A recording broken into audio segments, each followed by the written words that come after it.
You asked, and we delivered. Introducing the Dave Moss Tuning Subscription Channel on YouTube. All of Dave's premium content for one low price. Put one of the best suspension tuners on the planet to work for you. Find the link in the description box below and get started today. So about 11 years ago, I crashed my R6 and I broke my back, severed my arm, pretty much died. And I gave up riding for 10 years, or almost 10 years. I work in the industry, all my friends are riders. Everything about riding just makes me happy. The people, the bikes, the track, everything. So I did my homework and I decided that the WR250X was the bike for me. And it was the easiest bike to get back onto after riding an R6 for 4 years. Started out with a dual lever setup. One finger on the clutch, one finger on the brake, and the rest of the hand controlling the throttle. Did that for about 2.5 years. 19,000 miles on that bike and 12 track days. Absolutely fell in love with the bike. Initially, it was a very soft, squishy ride. Brought it to see Dave. Immediately, he knew exactly what was wrong with it. He made a couple adjustments, firmed up the front, firmed up the rear, and said, go to your track day, tell me what you think. And instantly, after having done 2 track days on that bike, I was 3 seconds faster in Sonoma my first session out. And it was magic. And I haven't really changed the bike since, and that was over a year ago. It's dialed in. It does exactly what I want it to do. Over the course of that next year or so, I got so comfortable with it, I was starting to be a faster rider in the B group, upper mid pack. And I knew that if I wanted to start moving to the front of the pack, I needed a faster bike. And as a one-armed rider, you need a light bike, you need a lot of leverage.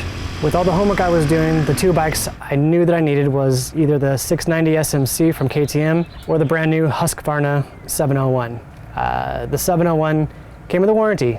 So I picked up the 701 and immediately it scared the crap out of me. It was twitchy, it was torquey, it's powerful, it's a beast of a bike. It's way more torquey than my R6 ever was.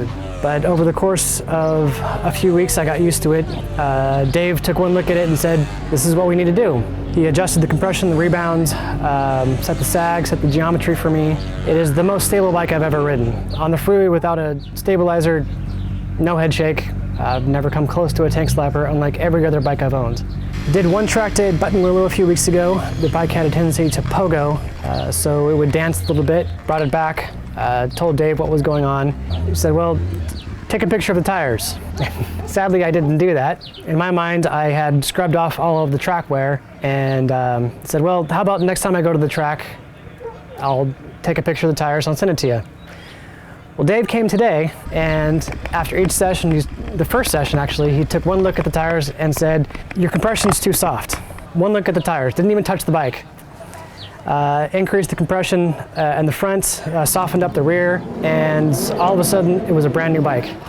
No more dancing, no more shuffling around. The bike did exactly what I told it to do.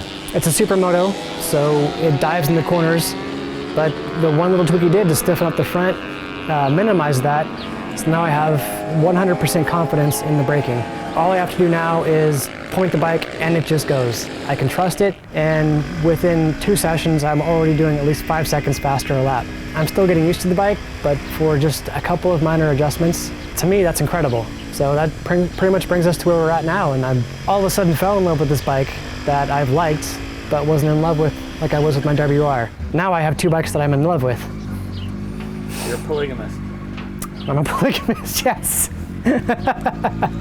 So the 701 actually includes a recluse clutch. So it's a centrifugal clutch. It's the only clutch I found that negates me having to use 2 hands. My other bike has a dual lever setup, 1 brake, 1 clutch. This bike just has a brake. 1 finger brake, the rest of my hand controls the throttle. It makes it completely easy for me as a one-armed rider.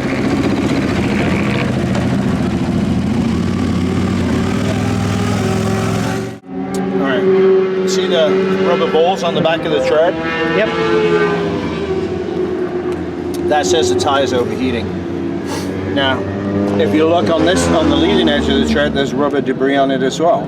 That's not off the track, this stuff is off the track.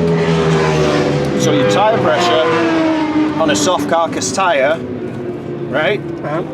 Tire pressure is too low, and that's where now everything is coming from. So, 1 to 2 psi more Okay. to give the structure of the tire a little more strength. That should make a difference there for you. Okay. Because just pushing it with my thumb, you can see it push in. Yeah. So you add speed to that weight. So try Yes. pressure next. Oh, what do you see?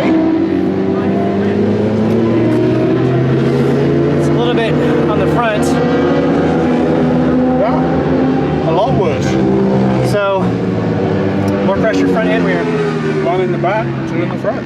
All right. Where's the wind? Went away. What happens to the track temperature? What's that? Tire pressure has to go with it and match it. Awesome. Thank you. You're welcome. To schedule a remote tuning appointment for you and your bike with Dave via text, email, Facebook, etc., contact Dave on Facebook or by email, dave@davemosstuning.com.